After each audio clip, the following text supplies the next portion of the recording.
सवाल कह रहा है late a1 a2 a3 denotes a rearrangement, है ना, डिनोट्स अ रीअरेंजमेंट ऑफ 1 2 -3। मतलब a1 1 हो सकता है, a2 2 हो सकता है, a3 का मान 3 हो सकता है यहाँ से। लेकिन रीअरेंजमेंट का मतलब ये है कि आपस में शफल भी हो सकता है। मतलब a1 का मान 2 ले लेगा, a2 का मान 1 हो जाएगा, कुछ और भी हो सकता है, लेकिन आपस में ही रीशफल हो सकता है। तो बोलता है कि इस इक्वेशन के पास कितने रूट्स होंगे, है ना, रियल रूट्स, है ना। तो क्या कर सकते हैं हम, तो अगर इन नंबरों को गौर से देखें 1 + 2 और -3 को अगर जोड़ कर देखें तो ये 0 दे रहा है। यानी हम कह सकते हैं a1 a2 और a3 आपस में कभी भी जोड़ने पे क्या दे रहे हैं, 0। जब हम दिए हुए इक्वेशन को गौर से देखेंगे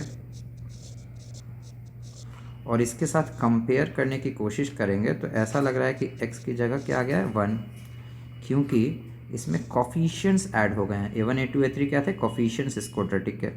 तो याद है कभी भी कोफिशिएंट्स ऐड कब होते हैं, जब x का मान हम क्या करते हैं, बाइनोमियल बताए थे ना। कोफिशिएंट्स का सम कब आता है, जब x का मान 1 पुट करते हैं। तो ऐसा लग रहा है कि यहाँ पे x की जगह 1 पुट करने से कोफिशिएंट्स के जोड़ आ जाएंगे और वो 0 आ जाएगा। मतलब x = 1 रखने पे ये सत्य मिल रहा है, सही मिल रहा है। यानी x = 1 इसका एक रूट है। तो समझ में आ गया कि भाई किसी भी क्वाड्रेटिक का चूँकि क्या पॉसिबिलिटी है, या तो दोनों रूट्स रियल हो जाए या तो दोनों इमेजिनरी। एक रियल एक इमेजिनरी तो मुमकिन है नहीं। तो चूँकि एक रूट तो हमको x = 1 मिल चुका, तो दूसरा को भी मजबूरी में रियल होना ही पड़ेगा, तो इमेजिनरी नहीं हो सकता। देयरफॉर नंबर ऑफ़ रूट्स पूछा गया कि नंबर ऑफ़ रियल रूट्स बताए, तो नंबर ऑफ़ रियल रूट्स कितने होंगे, 2। अगले सवाल पे अगर ध्यान दें तो a × a कितना है, a² + AP, है ना, b × b² + bp। सवाल कह रहा है a × b का वैल्यू पता करना है।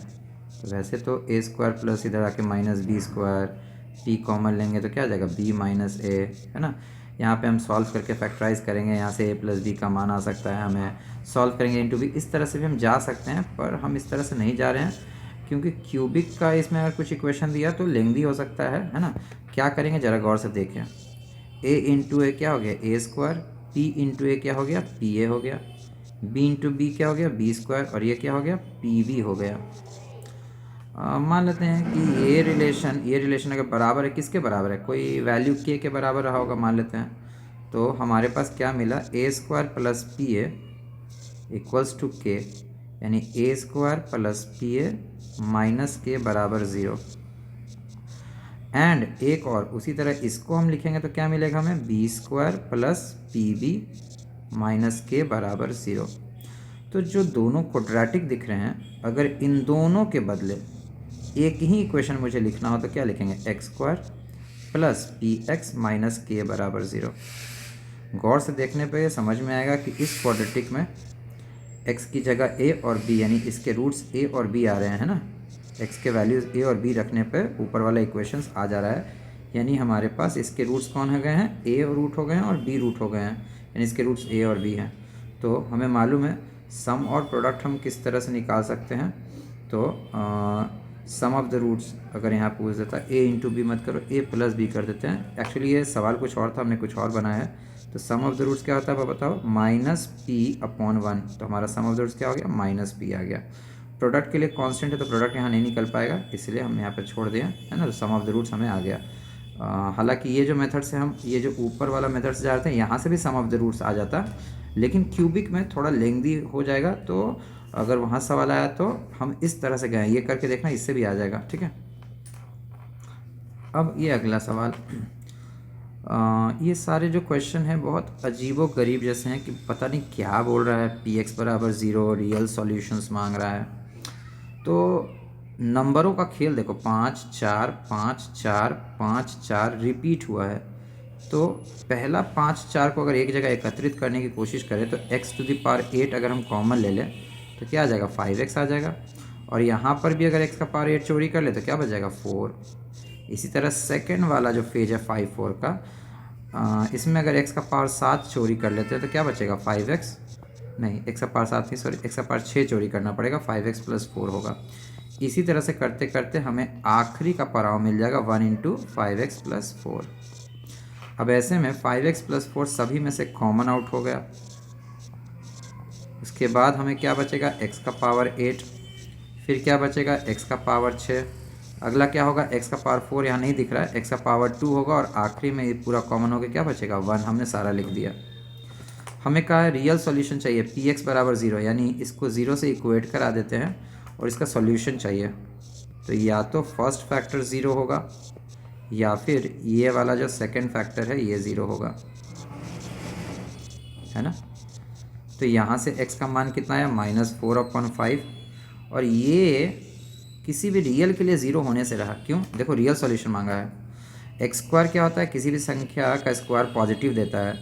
तो इवन पावर, सब में even power, 8 power, 6 power, 4 power, 2 power, सब इवन पावर। इवन पावर हमेशा पॉजिटिव नंबर पैदा करेगा। अगर x निगेटिव भी रखोगे तो स्क्वायर होकर इवन होकर पॉजिटिव हो जाएगा। पॉजिटिव चीज़ों को जोड़ के कभी भी 0 नहीं आ सकता है। तो किसी भी रियल के लिए सही नहीं हो पाएगा, तो सिर्फ और सिर्फ रियल के लिए ही होगा। तो only one solution is going to be there. अब अगले सवाल पे आते हैं। इस तरह के केस में हमने सिखाया था कि मॉडुलस को कैसे निपटाते हैं। तो इसमें केस लेंगे फॉर, एक बार x should be greater than और इक्वल टू 0, और एक बार लेंगे case for x less than 0। जब x पॉजिटिव लेंगे तो हम क्या करेंगे, x इंटू पॉजिटिव का मॉडुलस कैसे खोलते हैं, चुपचाप, और निगेटिव का अभी सॉरी ये भी पॉजिटिव है तो ये चुपचाप ही खुलेगा, -6 इक्वल टू 0। वहीं इसके लिए चूँकि निगेटिव का केस है तो मॉडुलस कैसे खोलेंगे, माइनस लगाकर। यहाँ पर भी x को माइनस लगाकर खोलेंगे, -6 equal to 0। x into x x² -5x-6 बराबर 0 आया। फैक्टराइज करने पे x -6 into x+1 equal to 0 आएगा। x -6 या तो फर्स्ट फैक्टर 0 होगा या फिर सेकंड फैक्टर 0 होगा, यानी x या तो 6 देगा या फिर -1 देगा। अच्छा, चूँकि हम केस क्या लेके चले थे, पॉजिटिव का, हमारा आंसर भी कौन वाला आएगा, पॉजिटिव वाला। निगेटिव वाला हम त्याग देंगे, नहीं ले सकते हैं, क्योंकि हम पहले पॉजिटिव मान के हम लेके बढ़े थे आगे। इसको भी उसी तरह आगे प्रोसीड अगर करें, minus minus will be plus, 5x-6 equal to 0। Minus common लेंगे तो माइनस प्लस, और जितने प्लस हैं वो सारे माइनस बन जाएंगे। इसको अगर फैक्टराइज करते हैं तो x-2 और x-3 इक्वल टू 0 हो जाएगा।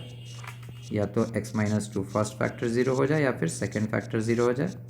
इसके तहत हमें x का वैल्यू 2 या तो मिलेगा या तो 3। अब मुझे चेक करना है, क्रॉस वेरीफाई करेंगे। हम क्या मान के चले थे बाबू, नेगेटिव, और दोनों वैल्यूज़ क्या रिजल्ट कर रहे हैं, पॉजिटिव। तो दोनों में से कोई आंसर हम नहीं ले सकते हैं। तो हमारा देयरफॉर केवल एक रूट, अगर नंबर ऑफ रूट्स पूछता तो एक आंसर होता, और नंबर आंसर पूछता तो वो 6 लेंगे, है ना। तो कभी कभी हो सकता है इधर से कोई आंसर आ जाता, कहता कि सारे रूट्स का जोड़ बताओ रियल रूट्स का, तो फिर जितने रूट्स आते हैं उनको जोड़ देते हैं। तो जब बनाने आ गए तो फिर कुछ भी कर सकते हो।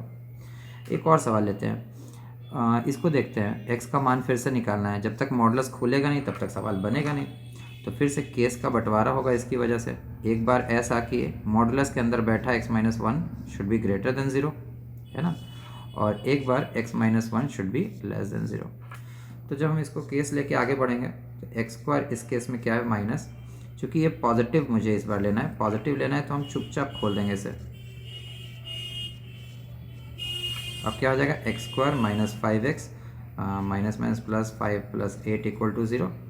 ये हम ऐसे ही उठा के एक सवाल मतलब मन में जो अंक आया लिख दिए हैं। ये फैक्टराइज नहीं हो रहा है, लेकिन अगर फैक्टराइज होता या नहीं होता तो हमें पता है कि क्वाड्रेटिक से -b प्लस में रूट इसको हम (4c/2a) करके लगाते हैं, तो वहाँ से हम x का मान पता कर सकते हैं। हम फिलहाल इधर नहीं जा रहे हैं, तो बस बताने आए थे कि कैसे करते हैं। तो आंसर कौन सा लेंगे, क्योंकि x का मान हमें क्या है, 1 से बड़ा चाहिए।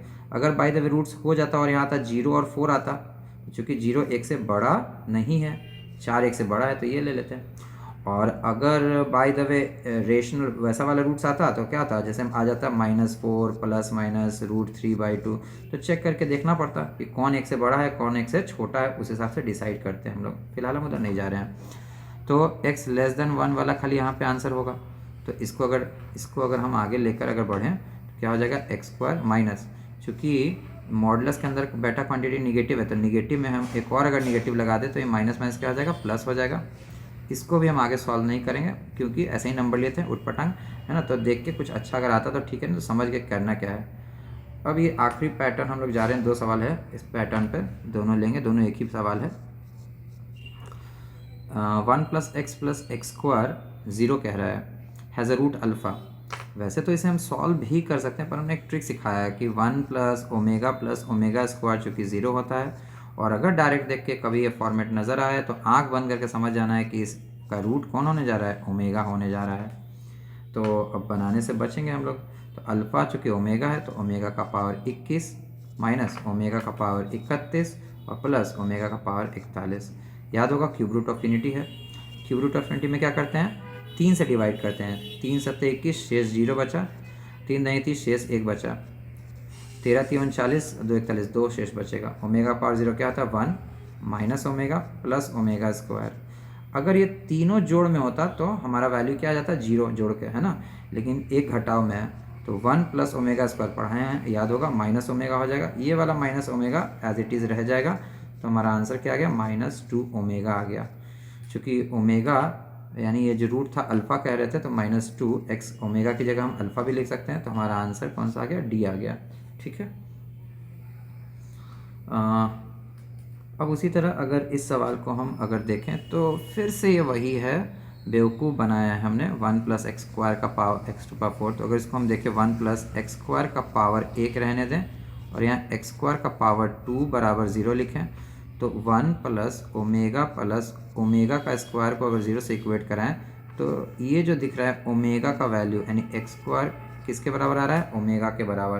यानी चूँकि हमारे रूट्स क्या है, alpha as a root alpha, तो अल्फ़ा स्क्वायर किसके बराबर हो गया, ओमेगा के बराबर हो गया।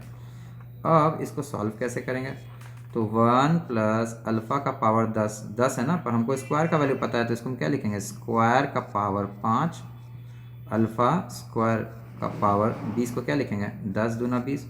दिक्कत हो तो बार बार वीडियो पॉज करके समझने का प्रयास करना है, रिपीट करके। अल्फ़ा स्क्वायर चूँकि ओमेगा है हमारा, तो इसके जगह ओमेगा प्लेस अप करेंगे।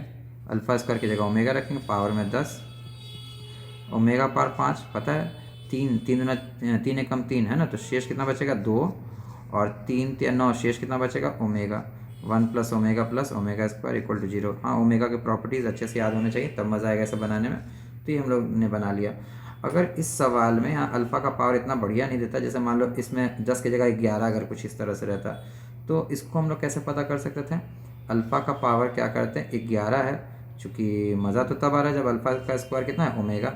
तो हम अल्फ़ा का पावर 11 को 1 गुने 10 पावर लिख सकते हैं। अल्फ़ा को एज इट इज़ रहने देंगे, अल्फ़ा स्क्वायर का पावर 5 लिखेंगे। क्यों, 2 5 10 होता है। क्यों इसे अलग अलग करना पड़ा है, अल्फ़ा स्क्वायर का मान चूँकि ओमेगा है, तो यहाँ ओमेगा का पावर 5। अब इसको कैसे सिंप्लीफाई आगे करेंगे, अल्फ़ा का मान किस तरह से लेंगे, ये हमने बस ऐसे हिंट किया है कि ऐसा कुछ रहे तो कैसे हम हैंडल कर सकते हैं उसके लिए। तो तुम इस तरह से अलग से लेकर बढ़ सकते थे। तो काफ़ी है इतना।